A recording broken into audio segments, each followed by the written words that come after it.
హైదరాబాద్ లో largest cred and non stop property show ఈ నెల 9, 10, 11 తేదీల్లో కొంపల్లిలో. చేతులు ఖాళీ లేవని ఫోన్ బ్యాక్ పాకెట్లో పెట్టుకుని నడుస్తున్నారా?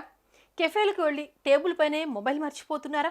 రోడ్డుపై నడుచుకుంటూ పోతే కేటుగాళ్ళు సెల్ ఫోన్ వెళ్ళిపోతున్నారా? అయితే మీ ఫోన్లను ఏం చేస్తున్నారో మీకు తెలియాలి. అంతకన్నా ముందు మొబైల్ పోయిందని ఫిర్యాదు చేయాలి. అందుకు నేరుగా పోలీస్ స్టేషన్కి వెళ్ళక్కర్లేదు, ఆన్లైన్లో కూడా చేయొచ్చు. అందుకు సంబంధించిన పూర్తి డీటెయిల్స్ తెలుసుకుందాం.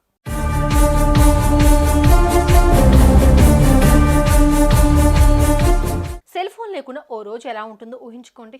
చాలా ప్రశాంతంగా ఉంటుంది అనేది నాతో పాటు మరికొందరి పాయింట్. కానీ కొందరికి మాత్రం ఫోన్ లేనిది రోజు గడవదు. అది టైంపాస్కైనా, పనుల పరంగా అయినా. కొందరికి ఫోన్ ఉంటేనే పనులు సాగుతాయి. అలా మనుషుల అవయవాలు ఎలా ఉంటాయో ఫోన్ కూడా అలా ఓ అవయవంగా మారిపోయింది. అది పని చేయకపోతే ముందుగా మన మెదడు పనిచేయదు. ఎందుకంటే చాలా వరకు మన సెల్ ఫోన్ పైనే డిపెండ్ అయిపోయి ఉన్నాం.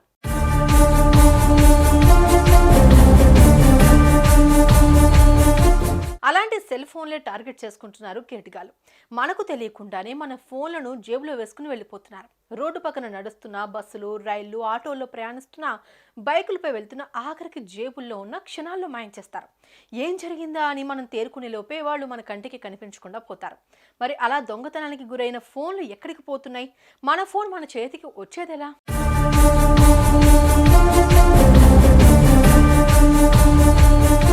గ్రేటర్ పరిధిలోని 3 పోలీస్ కమిషనరేట్స్ పరిధిలో ఈ ఏడాది 7 నెలల వ్యవధిలో 20,000కు పైగా ఫోన్లు పోయాయి. ఇవి పోలీసుల ఫిర్యాదుల వరకు వచ్చినవి మాత్రమే.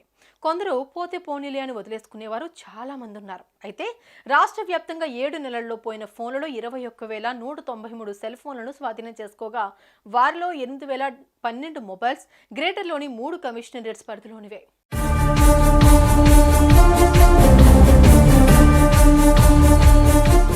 దొరికిన ఫోన్లు ఇవి. మరి దొరకని ఫోన్ల సంగతి ఏంటి అనే విషయానికి వస్తే, కాస్ట్లీ ఫోన్లకు సెకండ్ హ్యాండ్ మార్కెట్లోనూ మంచి డిమాండ్ ఉంటుంది. దీంతో దొంగతనాలు చేసి జైల్లోకి వెళ్లిన వాళ్ళు కాస్త అక్కడ పశ్చిమ బెంగాల్, యూపీ, మహారాష్ట్ర, బీహార్, జార్ఖండ్, కర్ణాటక తదితర అంతరాష్ట్ర దొంగల ముఠాలతో కలిసి కొత్త ప్లాన్లు వేస్తున్నారు.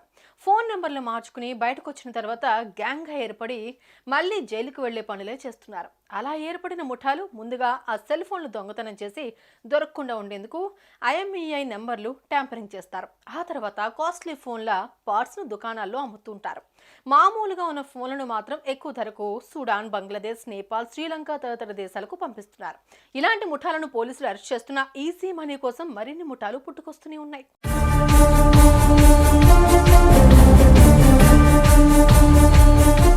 సో మీ ఫోన్ పోతే ఏమాత్రం లేట్ చేయకుండా పోలీసులకు ఫిర్యాదు చేయండి. ఒకవేళ పోలీస్ స్టేషన్కి వెళ్ళలేని పరిస్థితి అయితే కనుక www.tspolice.gov.in లేదా www.CIR.gov.in వెబ్సైట్ ద్వారా ఆన్లైన్లో కూడా ఫిర్యాదు చేయొచ్చు. దీని ద్వారా దొంగలు ఫోన్లను విదేశాలకు చేరవేసే లోపే మీ ఫోన్ మీ చేతికొస్తుంది.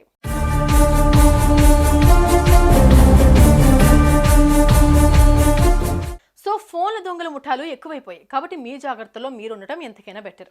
ఒకవేళ సెల్ ఫోన్ పోతే వెంటనే వెబ్సైట్లో ఫిర్యాదు చేయండి. లేదా మీ ఫోన్ ఏ దేశానికో వెళ్ళిపోతుంది, లేదా పోస్ట్ మార్టం చేసి ఒక్కో పార్టీ ఒక్కో షాప్లో అమ్మేస్తారు.